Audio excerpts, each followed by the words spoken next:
What you are listening to is real. The participants are not actors. They are actual litigants with a case pending in the squared circle.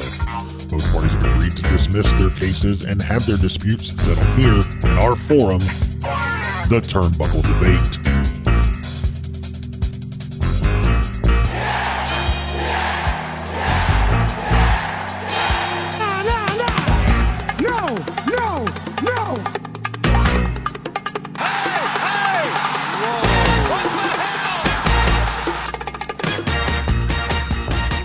Hey everyone, welcome back to the Turnbuckle Debate. My name is Sneed.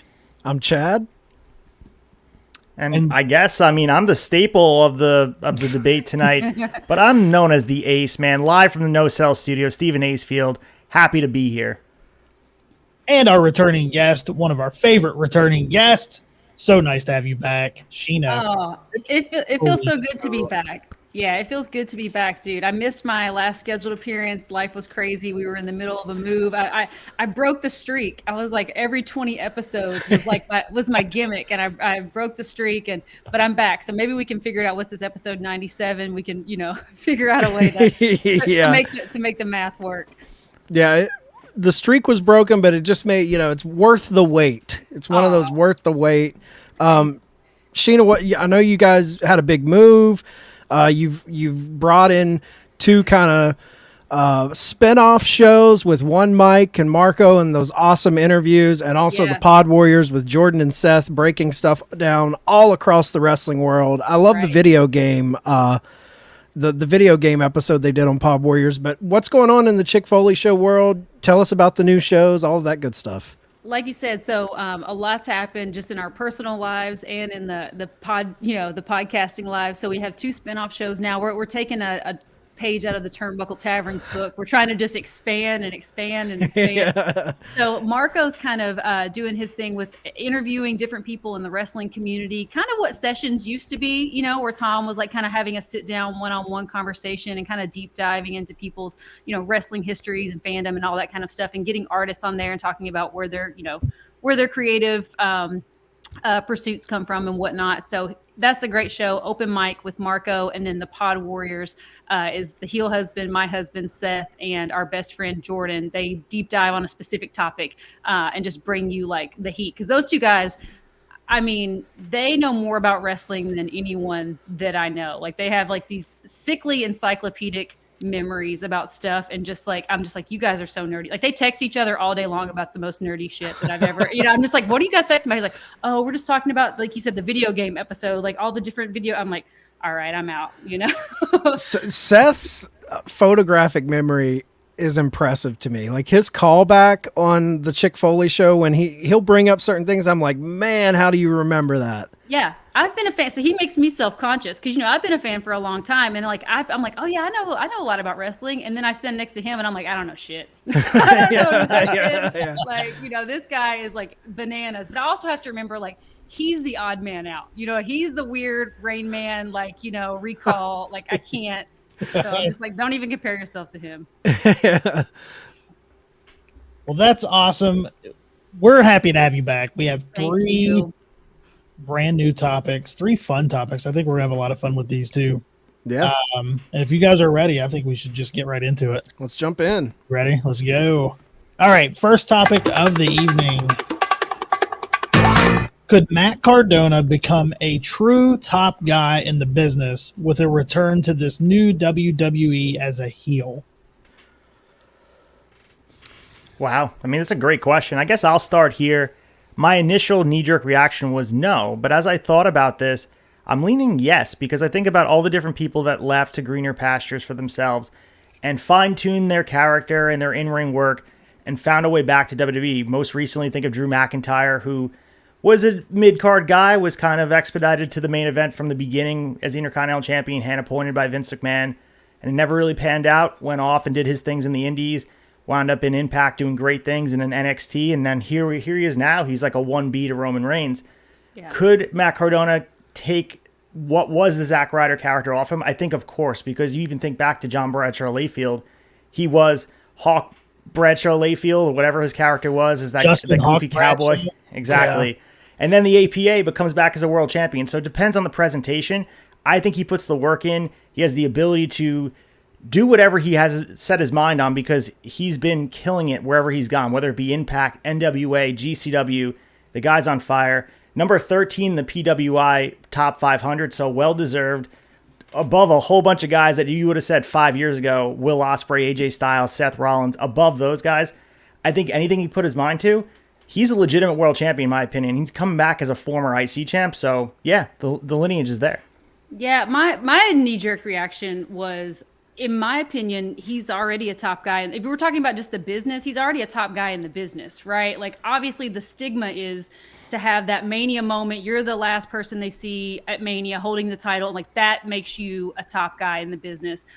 But if we're just looking at it from, like, a more micro level, I feel like, dude, he's done so much. He's the blueprint for putting future in future endeavor. Like, he has made a name for himself outside of WWE.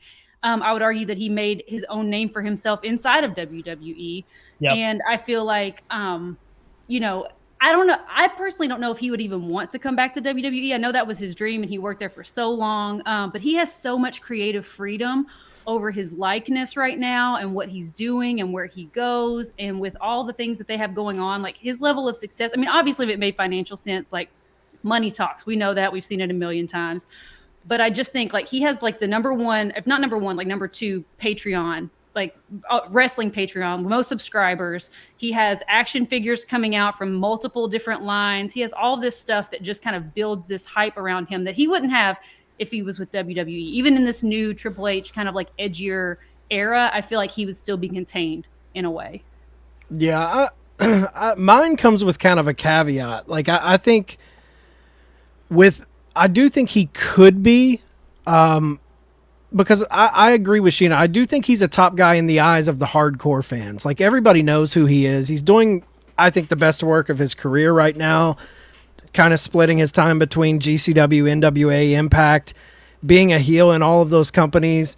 I mean, GCW, he's arguably, like if you just take his work there, he's arguably a top 3 heel in the business right now. Yeah. But he's not, when I think top guy, it's like walk up to someone on the street, show them a picture. Do you know who this guy is? There's very few of those Stone Colds, Rocks. I mean, Roman is knocking on that door. He's about as good as it's going to get right now. I still think like the superstars of yesteryear, I don't know if we have any today that is like that transcendent, you know, the Hogans, the Cenas, the Stone Colds, but in this day and age, could he be a top guy? I think with one caveat to it. I think he could be, but he would have to be Matt Cardona in WWE. I don't think he can go back in and be Zack Ryder. No. Because instantly those fans that know him as that is going to attach a stigma to him. He's going to be a hype bro. Yeah. Exactly. He's got this like reputation under that moniker that I think would hold him down from reaching those true heights. Not to say he couldn't be in the mix, but to be like the top guy in the company, like if handled correctly with Triple H behind the helm, if Triple H does what Vince did with Cody Rhodes and lets him come in with his own music, his own aura that he's created on the indies and really gets behind him. I mean, I could easily see, you know, Roman wants to go off, do movies, whatever, take time away. He drops that title eventually to Cody Rhodes. What better heel to match up with Cody? That could be an insane WWE program if you let Cardona be GCW Cardona. Don't saddle him with Mojo Rawley and all of this shit. Like, I do think it's possible. I just don't know if Triple H would saddle up to him, because I wonder if in the eyes of a Triple H, does that Zack Ryder stigma kind of linger within the brass that's still there in WWE. Yeah, he certainly rubbed people the wrong way a bit while he was there, in a good way, because he was creatively driven. And we talk about Z Long Island True Story, and he was at the ground floor of starting to use the internet to get yourself over, creating championships. Mm-hmm. So he's like the last renegade of the independents. You can talk about Cody Rhodes paving the way and traveling all these independents. He wants to be in every local gym, every small arena, whether it be Ring of Honor. He did his time in Impact. He's following the same path as Cody Rhodes, but I think about even when he showed up in AEW, there's been so much growth since that moment where he didn't feel like he was fully realized. Now he's completely in a different direction where I look at him in a much different light. Yeah, that short run in AEW, he hadn't found himself yet. He was still he was like Zack Ryder light right there. And I'm with you, man. I think he could do something, but you got to shed that old past. What do you think, Sneed? No, I think he has to come in as Matt Cardona. Like, he has to take what he's built for himself and bring that in. I don't. If he comes back and they don't give him that freedom to do it, I don't think he can be a top guy. If he comes back and can do that and can bring everything that he's created, yeah, I think he can. But I think my question is, why would he want to come back right now? That's me. I mean, I know that's probably a whole totally different topic. You know what I mean? But like, I can't imagine that he, with everything that he has going on right now and the freedom that he has to express his character, and he pays homage to a lot of things that are like licensed by WWE, you know, that like he wouldn't be able to do that. You know, he pays homage to his fandom through his work and through his promos and through his gear and all too. of that. Like Diesel tights, Mikey Whipwreck tights. I don't think he'd be able to wear the Diesel tights. He dressed up as ECW Vince. Yeah, you know? That was great. I just think, I think part of the appeal and part of the reason why like it's such a big deal, he's such a big deal right now, is he's a big fish in a small pond. Like, I don't mean that in a derogatory way, but like he is the guy, and he's like the antithesis of a lot of these indie promotions because he was like a WWE like lifer, you know? And so for him to come in and in the beginning he was calling GCW superstars and like really just using that aspect of his character to troll them. And I think that's what got him over more than anything. It's just like he was accepting that he wasn't like everyone else, you know? Yeah, he was the ultimate different bad guy to them for sure. Yeah. Like he's everything those Atlantic City hardcore GCW people hate. Yeah. Yeah, I just don't see, like, he made himself number 13 on PWI. Yes. If he's in WWE, is he going to be a number 13 PWI? Right. No. He's just going to be a cog in the machine. Exactly. Because, I mean, you have all the guys. You have the Zigglers, the Sammys, the KOs. Like, there's a million guys like him already in WWE. Whereas, like, on the indies, it's a little bit different. He has the polish and the road cred to do the things that he's doing, right? Whereas, like, a lot of those guys don't. If he comes back into WWE, he's just another guy in the mix, you know? Yeah, and you guys kind of alluded to, him being with the Long Island Hollywood story or Long Island story or whatever it was called, how he got himself over. For the newer fan, he kind of set the tone for getting yourself over. That term's been in the business for a while, but as far as like, I feel like he really brought that out where he set the template of how guys can go above and beyond, get on your own YouTube, get on your social medias, build yourself outside of the company's push. And, with Vince almost held that against guys if they could get themselves over. But with Triple H, would he see that as a cash cow waiting to happen? I'm not going to be shocked if they offer him something. I'm just going to be kind of interested to see if he would take it or not. I don't know if he would either. I wouldn't be either because, dude, their merch numbers and stuff, the stuff that they sell on their like Major Brothers Facebook page and all that stuff, it's like a lot of it's like sell out instantly. So you don't think they're peaking like, like they're doing merch numbers in their mind, even if they're like, well, I don't know how he fits. Like they're thinking like, God, if we could get this guy, he can push merch, Well, right before they left, they were doing like some sort of like pared down version of the Major Pod. They were doing the videos and the figure hunts. It didn't have the same on spirit because it had the WWE like even when they were doing something to wrestle where they were showing those clips, it didn't have the same spirit. Really, that's the word for it. But yeah, I agree. I think back to the Survivor Series too, where The Rock is cutting a promo and everyone's chanting for Zack Ryder, and it was that electric phase where he was so over at MSG. And eventually goes over winning the U.S. title. There's been a time where, when the timing was right, he could have been pushed to the main event because people wanted it so bad. You think about the picture posing with Cena and CM Punk. He reached ridiculous heights, getting himself over to the point where people wanted to see him. And now he's even more polished. I think he has the ability with the creative freedom. That music hits, whether it be radio or his new music or whatever comes out, at the Royal Rumble, people would pop, and I think they'd be excited to see at least like a temporary run, a year deal. Like, I'd be excited to see during WrestleMania season what he can do.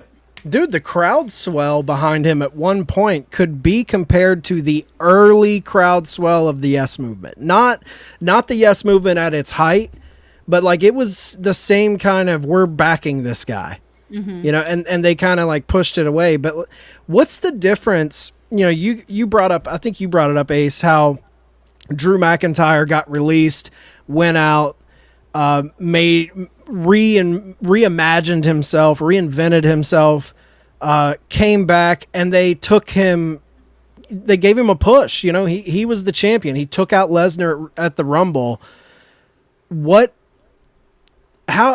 How does Drew McIntyre do that? And would Cardona get that same treatment? Like what made Drew McIntyre get that option? Because that is rare. You don't see that a lot, for a guy to leave, do that, and come back totally on another level.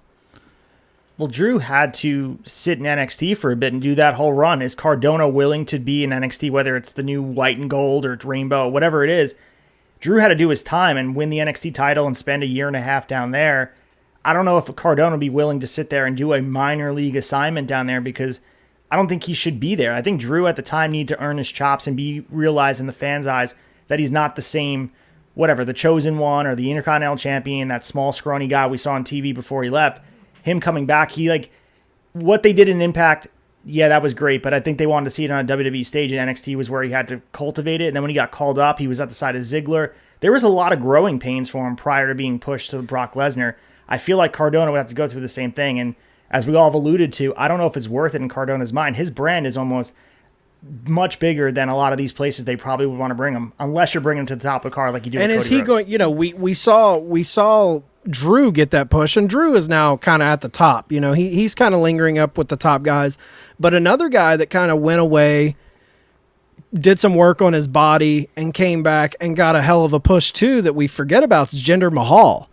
That guy looked a certain way. He came back. He got that title. Obviously, they had the deals in India, and they probably wanted a guy. It was like that opportune time with business decisions. But that's a guy who, he came out, had a hell of a package behind him. They really put the engine behind him. And now, where's he at? You know what I mean? Like, so would Cardona kind of fall into that Drew McIntyre, like he's going to stay at the top and be in that mix? Or would it be more of a gender situation where they take advantage of his current popularity, milk it a little bit, and then toss him back down? I think it would be more the gender situation. And again, this is not a dig at Matt Cardona, but the in-ring like work rate stuff is just not there for like a top dude. You know what I mean? Like his personality and his persona and his gimmick and his brand is like, it is there. It is over the top. But I just feel like the ring work isn't there for me to be a tiger. And I think that was part of Jinder's issue too. Like I didn't feel like the ring work for Jinder was great, you know? Right. It was more the overall package of it that they pushed. And it was the India thing, because like you said, they've been desperate for two things. They want a Mexican star and they want an Indian star.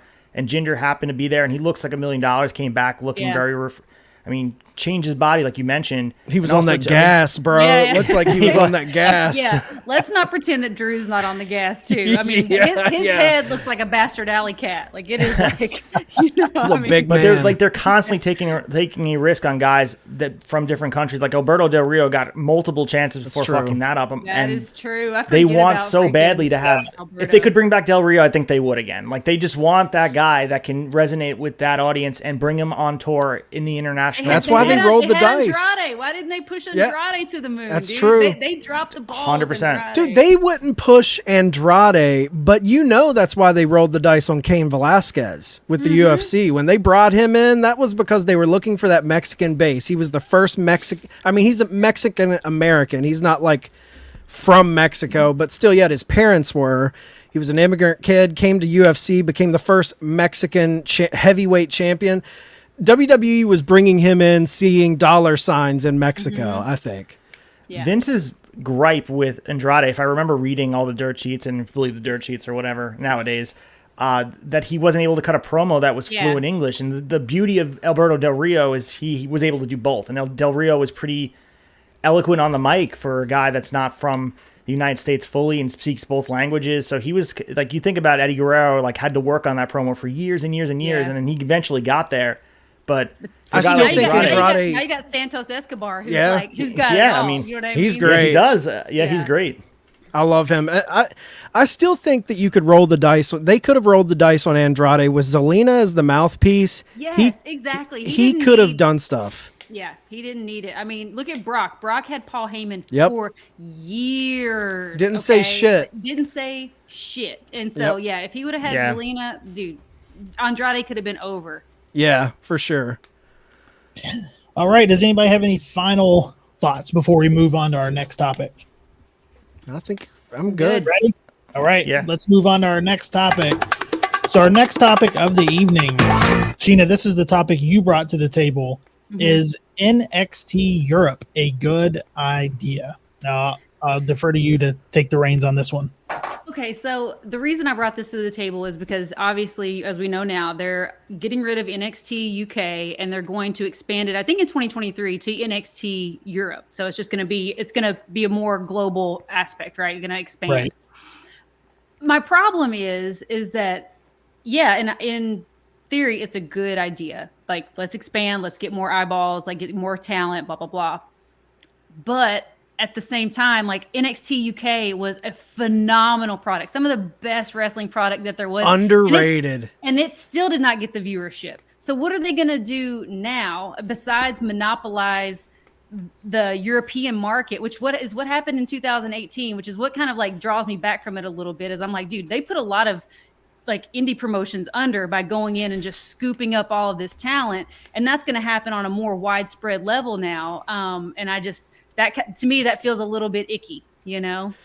Yeah, I'm with you. I think, is it a good idea for WWE? Absolutely. World dominance. We're going to have one in every country. And it's funny, when I heard Triple H talk about this, he brought up, I found it very interesting. When he said, this is part of the first step in a bigger plan. Eventually we'll do NXT India, we'll do NXT I think he said Mexico, but he never said NXT Japan, because they tried to get into Japan and New Japan put the kibosh on an NXT push. Because I think this was actually a part of Hunter's plan prior to Vince kind of swinging in and turning it into Nickelodeon, 100%. Yeah, that was like 2018 when that happened. I'm with you, though. NXT UK, highly underrated.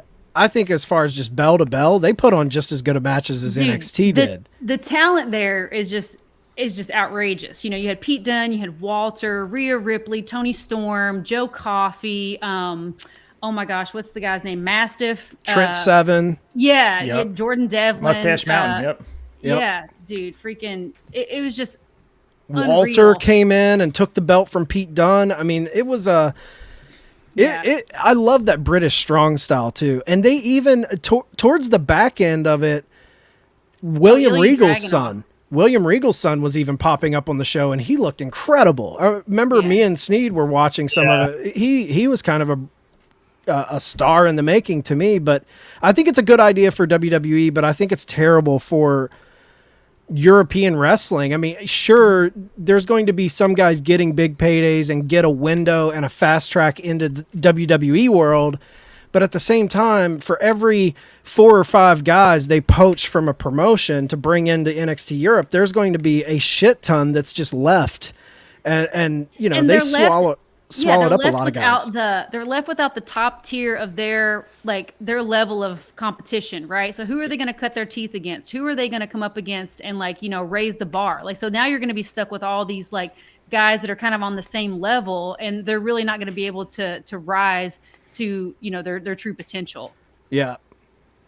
Yeah, this is like popping a Starbucks on a main street with a whole bunch of different coffee houses and expecting people to be okay with it.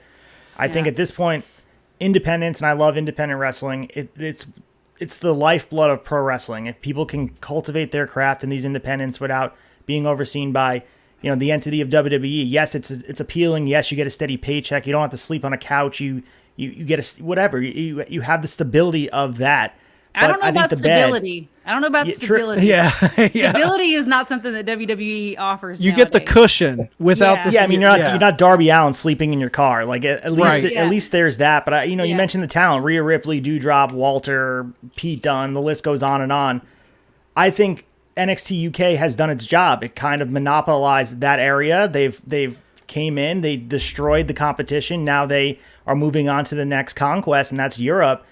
And I think it's bad for the wrestling business, as you mentioned, but it's good for WWE at large, because if they're going to come in, they want to, like, why wouldn't Starbucks want to sell coffee there? Like, if you think about it in those terms, yes, you can say it would be great for all these independents to thrive and all these little 1,800 arenas, buildings with these fans in there are actually having their product, their homegrown talent be showcased in this way. But I can't blame Triple H for wanting to do this, because this is how you find the talent. And I'd rather it be this way in a lot of ways than taking the NFL stars that have no business being in the ring, or these like Olympic athletes. Yeah. I'd rather move towards the approach of the people that know how to 100%. wrestle. Yeah, absolutely. Yeah, and you talk about it being cushiony for these guys, Ace. There's something about the grind. You know, Yeah. there's something about sleeping in your van. I know, like, early on, you know, you don't want to be doing that when you're in your 40s trying to make, you know. Yeah. But, like, early on, there's something about being pushed, and do you want it? I feel like struggle in any creative pursuit, athletic pursuit, that early struggle really kind of, like, It builds your resilience. Exactly. It builds your character. And, you know, who am I? I'm sitting here. I'm talking about building character with struggle when they're like, motherfucker, I just want a paycheck. Like, I get it. But at the same time, like, there's something to that struggle. I get that too, but I think ultimately, you know, we said money talks. At the end of the day, money talks. But these people are also artists and they're athletes, and they wouldn't be doing what they're doing if they didn't love it, because it sucks. You know, like getting hit and getting beat up every night sucks. So if you don't have that passion for it and you don't have the artistic drive for it, then you wouldn't be doing it. And so we can say like, oh, well, you know, at the end of the day, they'll take money. But I think a lot of these guys truly believe in what they're doing and their art form, and, you know, they take it seriously. So the other thing is, though, oh, go ahead, Sneed. I'll let you go first. Well, the quick point I was just going to say, it's a lot like why a lot of people prefer college football over professional football. It's because the guys are hungry. Yeah. And, you know, once you make it to the pros, you get cushy, and a lot of guys, you know. And I like a little bit grittier product. I like a little bit of like a little botchery, you know. I like a little bit of like grit, where it's like, oh man, you know. Whereas like WWE is so polished and they're so fluid and they're so this and that. Even AEW now, to a certain degree, like they've gotten to where they're so polished and whatnot. So I feel like, you know, it just depends on what your flavor is. Yep. Yeah, I mean, think about this as well. NXT UK was running events very sparsely at the time, and they don't have the same relationship with the local independents that, say, an AEW does, where you can go be John Moxley, go work GCW, go down the street and work wherever, and then go back to AEW if you're not being used. If you're, say, Dewdrop at the time, before she was called up to the main roster, it's either wrestling in those tapings for WWE NXT UK, or you're not doing anything. So you're not getting the reps, you're not getting the in-ring time to really get better over time. And you think about these independents, we mentioned Matt Cardona, Cody Rhodes, they really came into their own where they were making these local towns, working with the best that every region had to offer. And there's something to be said about that. You can't replicate the spirit of an independent wrestling inside your own little bubble. You have to go out in the world and do it. So I don't think, unless Triple H can create a network of all these European entities where you can go in and have it sustain itself, I don't see that happening. It's more just monopolizing and collecting talent so they can't go elsewhere. That's the sad part about it. I think this is a very familiar story in pro wrestling. If you really look at the history of pro wrestling, you're talking about the independents and how, you know, you can go out there and fight the best guys regionally, and WWE's wanting to come in there with their polished stuff and scoop you up, and you're going to wrestle for us or no one.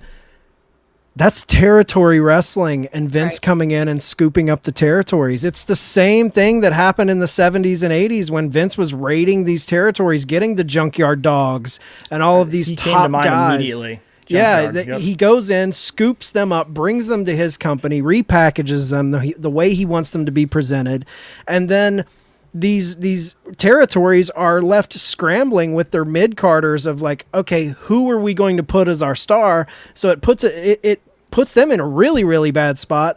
But the territories were also a place where those guys could move around and ply their trade and go against the best. So I think it's bad for wrestling in general, but I see I see what WWE is trying to do. One question I want to pose, though, we say it's good for WWE. Obviously, they think it's good. They're building a global presence. But can they see the forest for the trees? Is this a situation where they think it's good for them, but if you really take a step back, are they overextending themselves here? Because I think that's a worry. Oh, absolutely. And because you have to worry, like, who is going to be managing this talent in these different areas, and what's it going to be like? It's like, when you have a restaurant and you expand, you're like, oh, my restaurant is thriving. It's doing so good. Everybody loves it. Then you go open another one and then you have another manager there and they let it go to shit. And then it brings the whole brand down, it brings everybody down. So I think the possibility is real there for that, for it just to be like a crap product and everybody like associates NXT with NXT Europe and it just, like overexposure can sometimes be bad. You get burned on a global level. I guess, you could say is Starbucks overexposed, is McDonald's, Coca-Cola, but at the same, that's what they're trying to be. They're trying to be the Coca-Cola of pro wrestling. But I think, you spread yourself thin, you get those little, the people not running it, it's harder to manage when you get big like that. But your standards are low. When you go to Starbucks and when you go to McDonald's and every place like that is like in every nook and cranny across America, like your standards are pretty low. You know what I mean? Like you're not expecting to get the best burger of your life there. You know what I mean? You're not expecting to get the best cup of coffee you've ever had. But it's going to be kind of the same thing. Like WWE has that franchise feel to it. And I just think, like, do you really, is that where you want to be? Do you want to be the best product there is, or do you want to be like, oh, well, wrestling is wrestling, no matter what? Yep. You mentioned Forest of the Trees, Chad, and I think a big piece of that is the final product. What will have you wind up with the better wrestling? Like, we talk about Drew McIntyre's path back to WWE. It wasn't in this little WWE bubble of NXT UK, and they didn't have him they weren't able to develop him. He had to go elsewhere to get better and then come back. Yes, you could have control. I can't think of many aside from like a Brock Lesnar who came in and just dominated, that was in-house. You developed him, I guess, a John Cena as well. But there's many guys that come in, they have to learn the craft elsewhere and come in when they're ready and go through the right pipeline. It's a tried to true tested method that's been working for generations. And almost every big guy came from somewhere else. Is WWE. Yeah. Exactly. The outlier is the other situation. Yeah, I would argue that there's been more opportunities, like people come up from NXT that are really hot in NXT and they just fizzle on the main roster because they don't have what it takes to be on the main roster. They don't have a place for them, or they've developed this specific character that is not going to fit into the universe of WWE, So and that's happened over and over and over again. There's tons of examples of that. We're going to test Triple H out now because now he has control of both houses. We used to hear the complaints of, Triple H booked him well, but when Finn Balor came up to the main roster, or Keith Lee came up to the main roster, Adam Cole, like rinse repeat, all these guys. Now, these are his guys. Johnny Gargano's going to be put in a certain light, and he has a chance to make these stars into who he believes, like the Dexter Lumises. They're getting prime time television. There is a straight pipeline now. Well, and we're already acknowledging with Triple H at the helm, we're acknowledging what has happened in NXT. Like that was not a thing when Vince was there. Like you came up, like War Raiders came up and they were, or Viking Experience or whatever. They came up, they were the tag champions at the time. Did they show up on Raw with their tag belts? No, because nobody, like, they never acknowledged that these guys are tag champions in NXT. But and that happened all the time. They never acknowledged the NXT past. Whereas now Triple H, like, he's going to keep that lineage alive to where it makes these guys feel big right from the jump. Yeah, Karrion Kross is a big example of that. 1,000%. Yeah. And why not though? Like the thing is, why would they do that? You have an established star. I think about what they did with Keith Lee, and you can talk about people not liking Keith. I know Sneed is the biggest Keith Lee fan on the tavern, but but the fact is, he had a huge moment with Brock Lesnar. You call him up to the main roster and completely change what the presentation was. It makes no sense. It got him over in one place that was selling out the Barclays Center SummerSlam weekend, and you're saying it doesn't translate to WWE and the main roster. There's a disconnect. At least now, like you said, there's a direct pipeline to at least fill your roster. Like, have it in the same vision. Why would we do something different in the minor leagues? That's like a baseball team preaching completely different approaches before they get up to their main roster team. It makes no sense. Yeah, this is totally speculation, but I think that was just Vince's ego. I think Vince feels like I feel like he knows better, so he's like, no, like that's not good enough. I want it my way, and so like he tweaked tweaks it. So yeah. I mean, 100%. obviously, I don't think if it was Triple H, none of that would have happened. I don't think. But No. Vince, poor, Vince, they went through the Vincerator, and they came out on the other side not as good as they were before. Ego and control. 1,000%. Ego and control. I think it'd be great if Keith Lee went back to the Indies now. I don't think that would be a bad idea. Oh, Sneed. Whose All right. house? Does anybody have any final topics? Any thoughts before we move on? That was a good discussion. That was like Yeah. a really good discussion about the NXT Europe stuff. Thank you. All right. Our final topic of the evening. The MJF bidding war of 2024. Shoot or work? I'm going to go 100% work. And I'm not a work guy usually. I tend to look, but I think that guy is already signed. I think he's locked up. I think I just don't see Tony letting him go. And this has been a drum he's been beating in almost every promo. Bidding war of 20. It's a thing. I'm surprised AEW Shop doesn't have a Bidding War of 2024 t-shirt. Yeah. I mean, it's became his thing that we're building towards.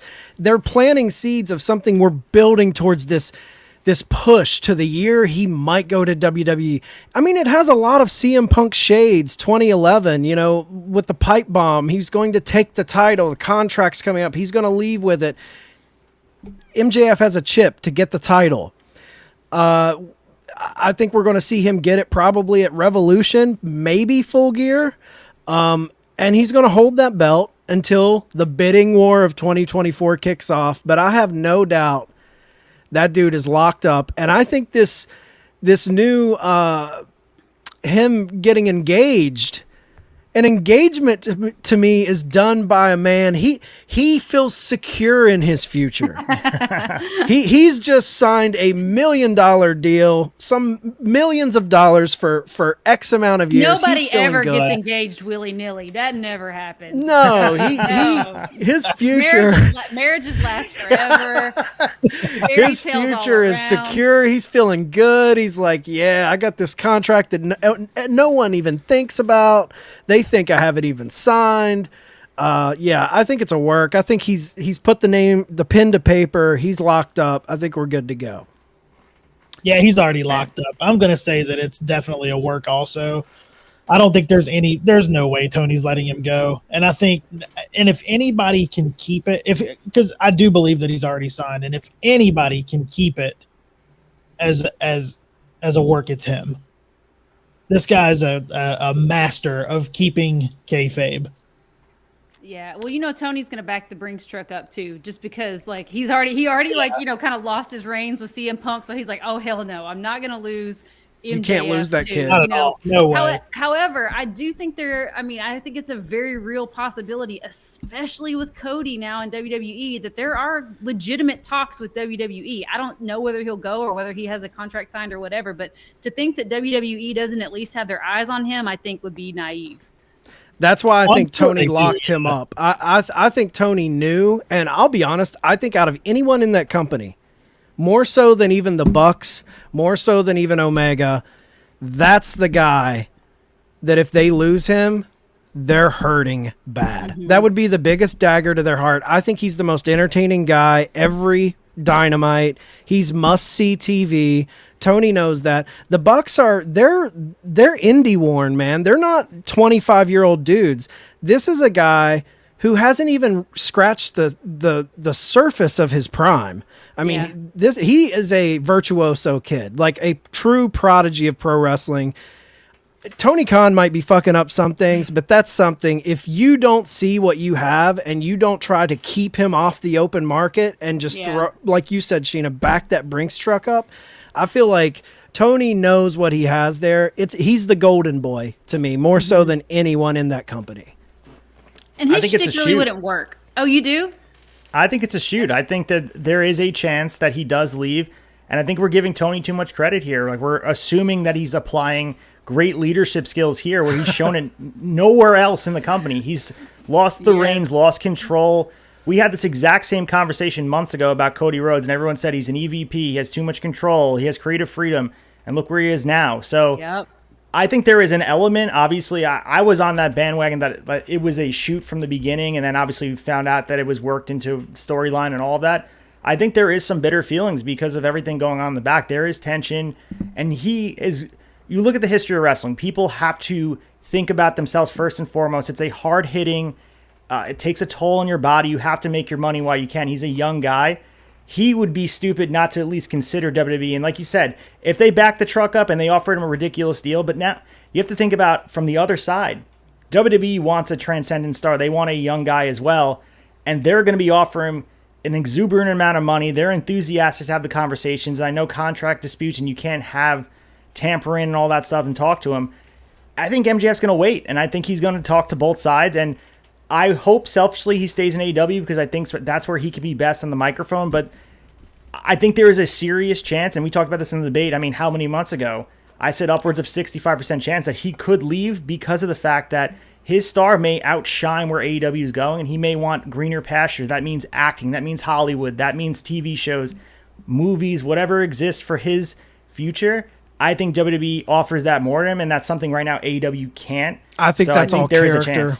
I think that's all character. The whole go to Hollywood. I think he is a pro wrestler to his fucking core. He is a pro wrestler to his core. And my point was going to be, he has always wanted to be a WWE superstar. Like, that's who he grew up idolizing. That's true. He didn't want to be an indie darling. He wanted to be freaking Triple H. But that's all that existed. That's the only thing he had to look at. True, but at the same time, I feel like when you he's not just going to let go of that dream. I don't think. I feel like that's every wrestler wrestling today in any major promotion. When they were a child, they wanted to be a WWE superstar. But I think there is something to be said that a company that has billions of dollars behind it, they have money where it's not going anywhere. There's something to be said about being that marquee guy to help build something. I think there is something to that. And I think it shows in some of the management that's been placed in that company. You've got his longtime trainer, co-owner of Create-A-Pro, is now one of the top producers, brought in. He's one of the top guys. That's like his wrestling dad. You know what I mean? Now it's like a family environment there. Tony Khan was quoted as saying that MJF is his Bret Hart, in the respect that how Bret Hart would funnel Heart Dungeon guys into WWE. That's what MJF was doing for Tony Khan. He was funneling those Create-A-Pro guys in, the Max Casters. And we know what Vince did to Bret Hart. So, yeah, that's true. I mean, that's true. Doesn't really mean anything. That's very true. Yeah, I don't know. I mean, my biggest concern, I definitely think he would be foolish not to talk to both of them. I mean, so there's foolish on both sides. There's foolish because you take guaranteed money because wrestling is unpredictable, and like 2 years. That's it. 2 years is an eternity in pro wrestling terms. However, also like you have to figure out how he's going to evolve over the next 2 years and what a star he's going to be in 2 years and like how much his value is going to increase. So what if the contract he gets now doesn't match his value in 2 years? I agree, Sheena, completely. But you also, anything's a gamble. 2 years from now, like you said, you get guaranteed money. You might take a Canadian destroyer, fuck your neck up, you're done. You're never wrestling another day in your life. So there is taking that money, but there is the rolling the dice and playing the gamble of, okay, he's 26 right now. He signs a deal in 2024. He'll be, let's say, 27, 28 years old. You sign a 5-year deal. He comes out of that deal 33, 34 years old. Then you're in the height of your prime. Then you play the field. Then you go to WWE, get that Mania moment when you are a true bona fide legit top guy. You've held multiple world titles in this company. I don't think you go to WWE without being a champion prior to this. I don't know. I just see play the long game. I'm not saying he will never be in WWE, but I don't think 2024 is when he goes to WWE. I think these television negotiations play a huge part as well, because where AEW is going to be broadcasted from, if it's going to be TNT, TBS, and it seems like it will be, why would they want to lose the product? But The instability underneath needs to be settled and quick. The stuff with the unhappy locker room needs to be settled and quick. And of course, MJF could be a leader. He is also a young guy as well, but he wants to see some stability behind this. And there's been a lot of unhappy egos. And then we talk about too many mouths to feed in AEW, and there's a lot of different talent there. And of course, MJF seems like he takes precedent over a lot of guys, but who knows how long that lasts. And maybe he's like looking at it from a different lens where he wants to be in a place where he can guarantee he's going to be a top guy. And you can say that about AEW, but the instability of a company that's 3 years old is much different than a company that's 25 to 30 years old as far as Vince's vision since 85. Yeah. You have to look at it as, you know, from his lens. He wants to make his money, but also wants to become a transcendent star. We talked about them, whether that be The Rock. Can he reach the level of The Rock? Who knows? I don't think we would have thought in 1996 The Rock would be The Rock, because it's impossible to say. I think MJF has the ability to be this star that people recognize outside of wrestling. And look at it this way, could AEW get him there? Of course, but WWE's already has a head start way up here, so depends what his goals are. If he wants to be Ric Flair or John Cena. Yeah, but do you think a watered-down MJF in WWE is going to bring the same spirit as, like, full-blown WWE? I think he would do great. Yeah. He would do great, but he would not be what he is now. Yeah, I mean, WWE's not going to allow him to, like, flip off children and, like you said, call his mom a slut and call people fat in the front row. Like, I mean, that's just not going to happen, and that's part of his gimmick, and that's part of, like, that's. I think that's a big part of it too. Yeah, like so that's what makes him him. Mm-hmm. That's what I worry about, is just them watering him down. I mean, they're going to let him say some things, but, like, it's never going to be what it is right now, because he has that freedom to be able to, like, push the boundaries. But going back to him wanting to be an actor or something like that, he can't be doing that in public anyway. So I feel like he has to shift from what's his bread and butter. I understand, like, as a wrestling fan, we love that he keeps kayfabe, and he's going to have to shift towards a different way. And again, I'm looking from a lens that his future is not only in wrestling. I think he's shown the ability to want to be in television shows. Interviews have said that he wants to be whatever. That also could be part of his gimmick as well. So he's blurred the line more than anything else. We don't know what to believe. We're so confused. Does it guarantee that he's going to be a major star if he goes to WWE, though? No. There's no guarantee. If anything, it's a bigger risk. It's a much bigger risk. I think because, again, there are so many big personalities and so many polished superstars there. And, like, again, WWE has the funnels globally to bring in whoever they need to at any given time. And, like, they're not gonna feel special about MJF. You know what I mean? Like, he's nobody special in WWE. Like, he gets hurt, the cog keeps moving. You know, like that's just the way it is. They're gonna put somebody else on top. When have they ever got behind a heel like that? Ever?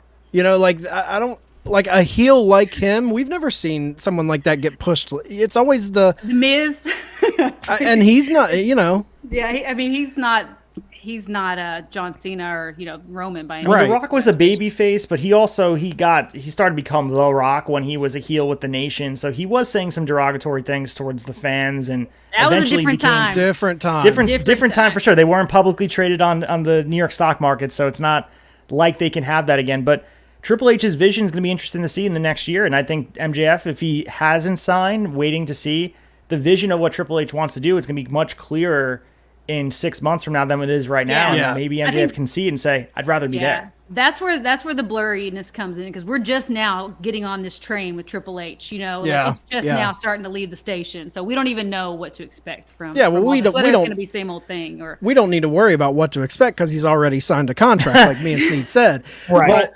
that's the it's so all a work. You assume, though, like May, he signed in Double or Nothing in May, like when he was having the disputes in Vegas, he signed a 5-year deal, kept him going. You're probably right, but I guess we could talk about, is there a level of regret because he didn't read the tea leaves appropriately? Because this whole market is set up for him to make a whole bunch of money. I think he signed in the summer, and I'll be honest, like, I think there was a lot of telltale signs in that first Dynamite after the all-out shenanigans. Mm-hmm. There was a lot of things in that episode to me that, you know, we're still heavily critical of a lot of things going on at AEW, but there was a lot of signs in that episode that looked like hope to me. The episode wasn't fully great, but that Mox promo, that was a call to arms. That was like, hey, we're still here. We still believe in this thing. Don't give up on us. And when MJF came out as the babyface, you know, in that episode, made his return on Dynamite, a lot of the things he was saying in there, even though it was MJF, we're like, okay, when's he going to turn into the asshole? When he was saying those things about, I know you guys are worried, there's a lot of stuff in the backstage, what we need is a leader. You know, when he was saying those things, I think that was coming from his heart. Like, I think there's something to that kid where he wants to help this company. He knows that there's shit going on in the back. Everyone there is. And I think he is seeing himself as one of the guys to help pull it out. And they just pulled a rating. The rating tonight that came out for Dynamite last night was the biggest rating they pulled in over a year. It was almost 1.2 million. That's huge. That's one of their top 5 numbers. It is huge. And I think long term, I know it seems like a clusterfuck right now, and me and Sneed have bashed their booking for like better part of like 6-7 months. But I think maybe that scrum is just what they needed. I was going to say, I think the veteran implosion is amazing for MJF because that opens the sea for him to just come in and be the leader. You know what I mean? Whereas like he's always going to be playing second fiddle to Punk. He's always going to be playing second fiddle to Kenny and the Bucks, you know, but like now that they're kind of like, you know, all up in arms, he gets to like slide into that role and be the guy that he wants to be called to be. Yeah. And I think like when something bad like that happens, no change will ever come. If that big blow up at the scrum wouldn't have happened, yeah, things would have just continued as normal.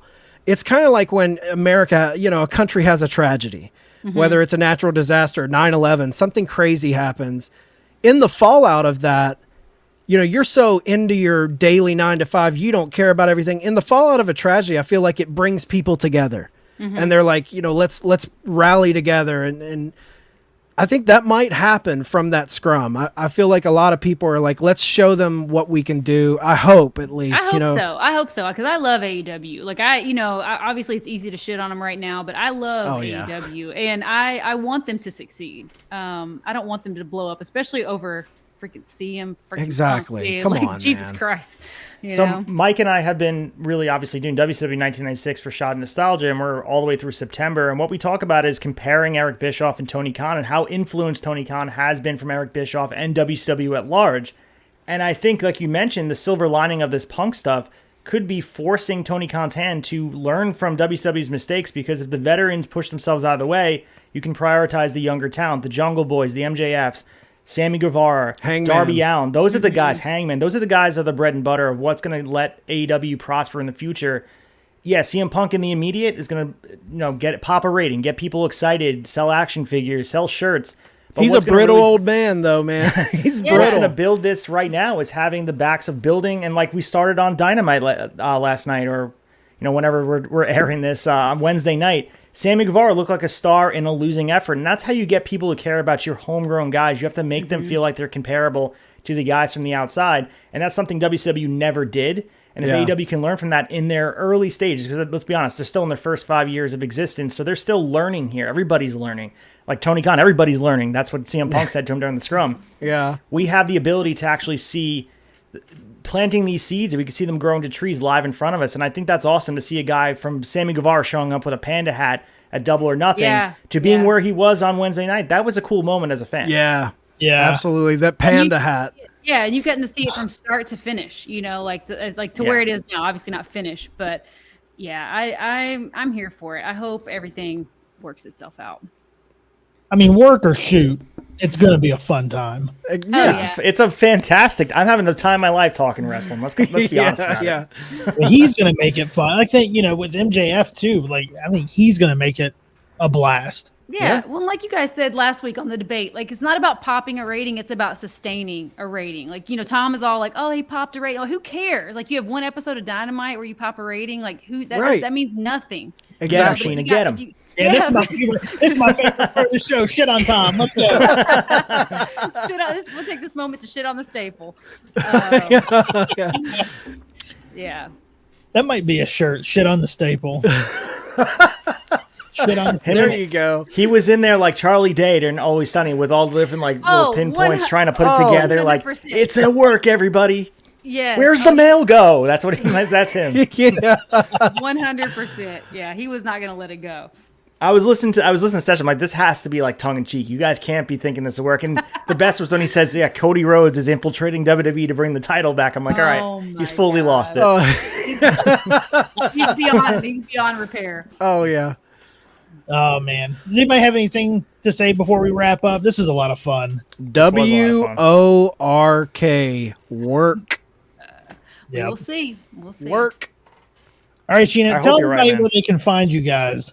You can find me on Instagram at Chick Foley, and all of our links and links to everything we got going on is at chickfoley.com.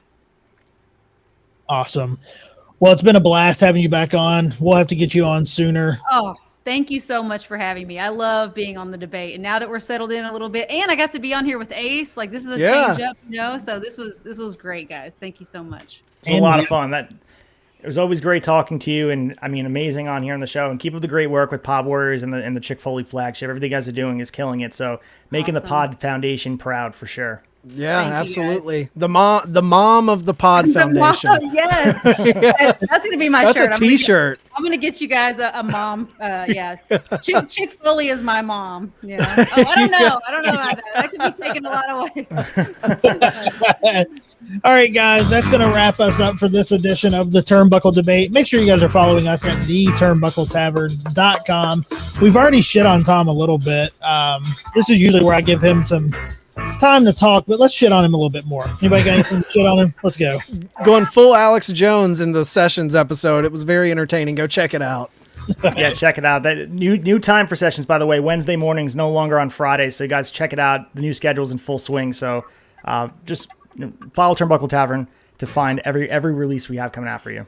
CM Punk Awesome. stuff. Team Hangman. Court is dismissed.